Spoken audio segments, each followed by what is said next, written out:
Welcome to the unexpected part 2 of my paint inlay videos. So, if you saw part 1, it ended abruptly. I just kind of want to give you a insight on what happened. So, this is my very first video, as I was saying, on YouTube. Been trying to do this. I belong to a business coaching group, and they've encouraged me. I have a really good friend who does marketing, digital marketing for people, and she encouraged me. Actually, she told me I had to do it, and they told me I had to do it. So anyway, fast forward to today, and taking the time, I knew I had a set number of minutes to do this video, and I'm like, I'm just gonna get started. The setup took me longer than expected to get my camera, whatever, and I'm just tooling along and I look up and it is 4 minutes past the time that I'm supposed to be at the event. So I have gone over my time limit by 10 minutes. So I hurriedly, turned off the camera and left. Since it's my first video, it's a test, and I'm only posting it to a very few people, so I thought I'll go ahead and do test part 2 for those people, because you're the ones, my friends, who have requested that I do inlays, so it's only fair that I finish, that you get to see the reveal, which is kind of the best part of doing the inlay process. So here we are. Quick recap. We used a blank coaster round that I purchased on Amazon, and I painted it white using Annie Sloan old white paint, and I painted the raw wood white, let that dry, and then put a wet coat of this paint on before I put on the paint inlay. The prep for the paint inlay was I misted it before I used it. I set that aside, painted the wood round white, and then I laid my inlay into the wet paper. I used a wet paper towel. Here's my misting bottle. I used a wet paper towel and smoothed more water onto the inlay, and then I dried the paper. I set it aside. The first one, took a second one, did the same process, and dried it and set it aside, and that's when my time ran out. I was telling you the story of my first horrendous craft when I got interrupted, so maybe I'll have time to finish that story. If I don't, I'll do it in subsequent videos. But let's go ahead and finish this process, because this is the fun part. This is the reveal. So now that the paint inlay is completely dry, you can see that it's no longer transparent. It's completely opaque. It's not cool to the touch. There's no differentiation between the temperature on this side versus this side. So I know that it's completely dry. Now, to get the paint inlay up, you want to release the paper. In order to do that, you wet the paper again. So you missed it. I'm going to do the same process.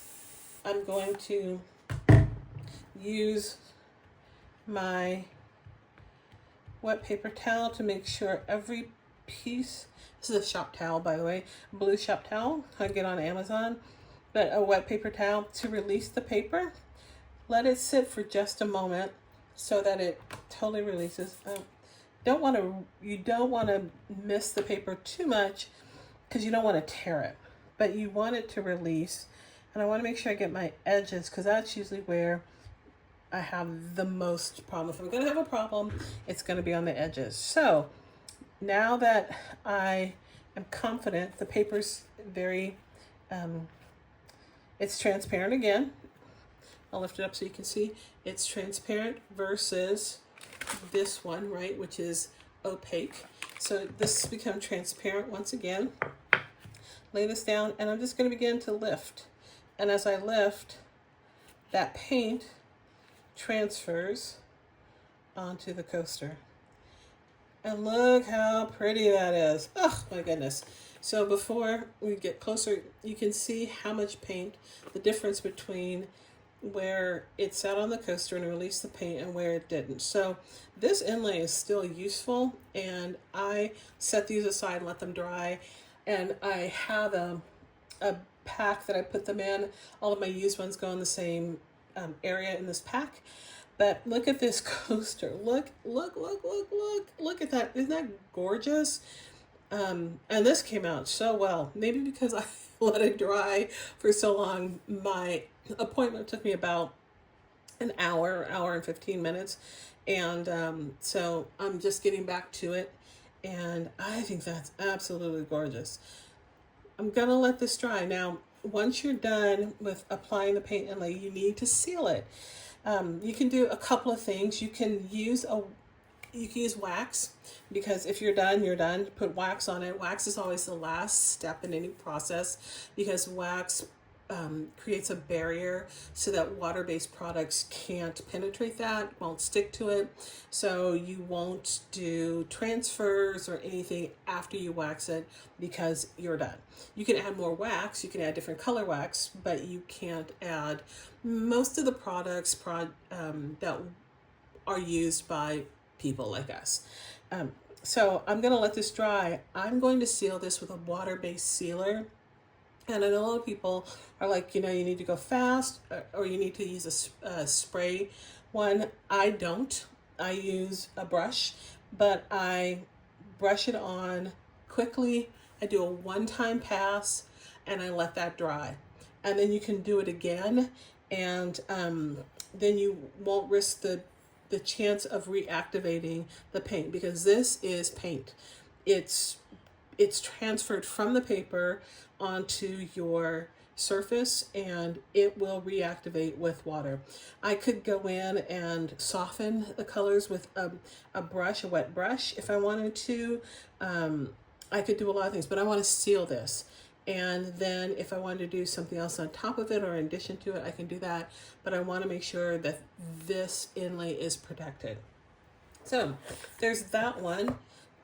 This is the second one that we did, which had this rough edge, and it was a pattern. And this is the one that was a second use inlay. So we laid it down with in wet paint and with water, misting it. So we're going to reverse that process and mist it, and then I'm just going to press with my towel, my damp, moist.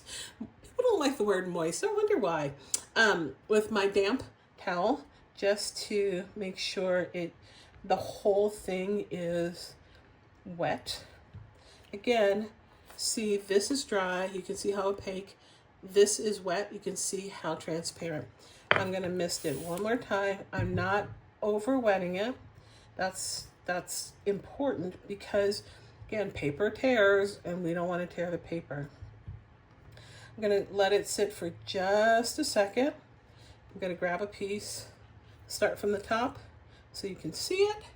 Grab this edge and pull. Oh, look how pretty that is. Oh, yeah. Yeah, that's kind of pretty. So now I've used this twice on this area, once on this area, and not on this area. And what I like about this is kind of cool. Unexpectedly, I got a piece that was used that hadn't previously been used. So it shows up really dark. And then this is the second use section. And this is the section that I forgot to cover. So I think this is gorgeous. And there's a lot I can do with this. This also needs to be sealed, so it needs to dry. You can use a craft tool. Remember, this is my Ranger heated craft tool. And I thought that you wouldn't be able to hear this on my camera. You can, but it's not overpowering, so you can't hear me. So I'm going to use it. I do apologize if it is annoying, but it's what I have. And so I'm going to use it. So I'm just going to dry this and make sure it's all the way dry before I seal it, because I really want to not lose any of this beautiful inlay. Excuse me. Tickle in my throat. So that one is dry.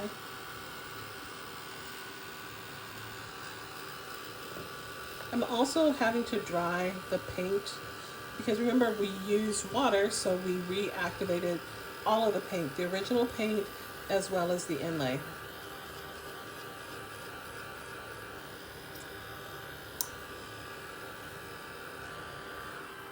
Okay, that one, and then let's go ahead and dry this one, and we'll seal both of them. I will show you how I store my paint inlays, because that's always a question people have, how to store them. And I use the method of storing that I use for my transfers and my decoupage paper. So similar to my decoupage paper, but like my transfers.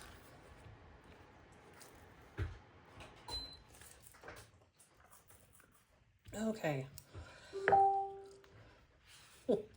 Sorry, that was my computer going off. So I have both of these. I still have the brush I was using. Again, I'm going to use this paper towel. I'm done with it in wiping or wetting the paper so I can really get it dirty. This was the brush that I used for putting on the paint. I rinsed it in my cup of water. Now my water is milky white, which was clear before. And I'm going to use this same brush to apply my coat. You might be wondering why. I have, in case you think I don't have enough brushes, I have a brand new box of brushes. It is the I don't even know how to say this, artist brushes. I get these on Amazon. I think there's 12 of them. I just got a new box, so I'm not out of brushes. So don't worry. Yeah, I have plenty of brushes. But what I want to show as well, again, my channel is for people who haven't done this before, who are new to crafting, who may not have a lot of brushes, right? I want to be able to demonstrate that you can do a lot of things with one or even one or two brushes, but even one brush. So I'm using to seal, I am using DIY, if I can get to the DIY, Debbie's Design Diary DIY Liquid Patina. It's a clear coat, and I just, one brush, one pass, right?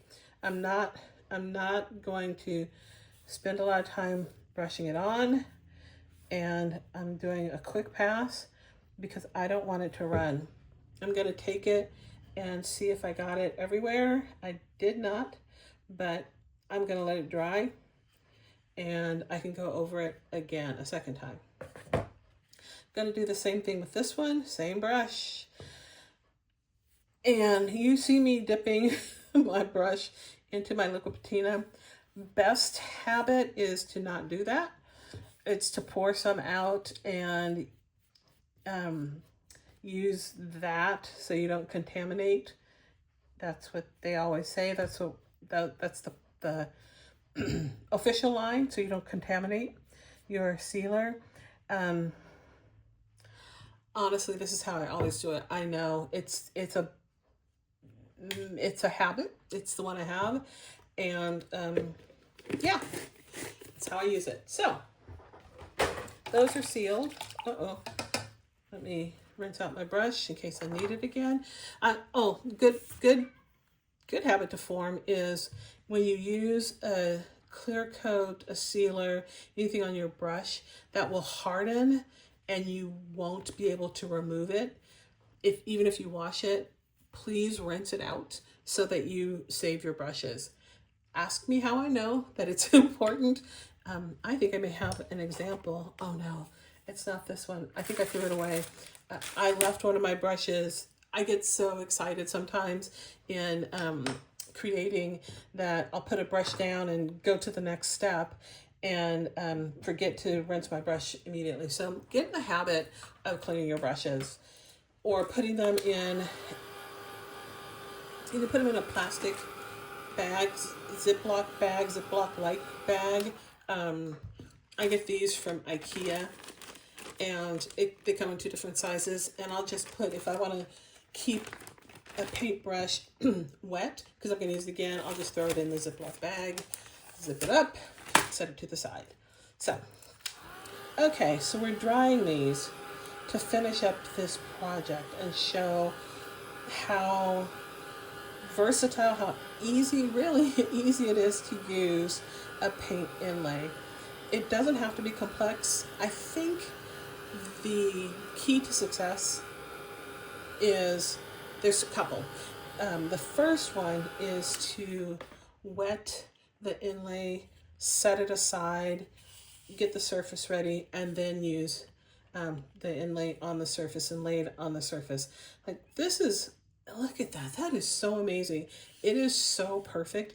Even though I used a lot more paint on this one than I did, I think, on that one, I got such good coverage. The inlay pretty much went everywhere it's supposed to. The transfer was perfect.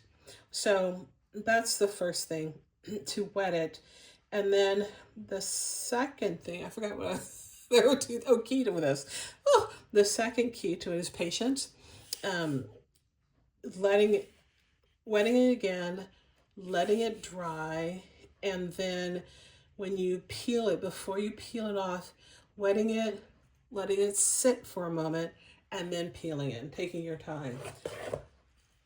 Look, I mean, I didn't miss a spot on this. Even though this was a second use, other than where I had torn the paper, which I think is such a pretty ragged edge, it still transferred so well. So patience and practice is going to be your friend. They're going to be your best friends, your pals, in creating inlays and getting them done correctly. So these are the 2 inlays, test inlays that we did, and I think they're both beautiful. Let me know in the comments what you think. And I encourage you to try, and I encourage you to play, and I encourage you to create, and to make something that will be a gift to others or to yourself. Thanks for watching. I'll see you next time.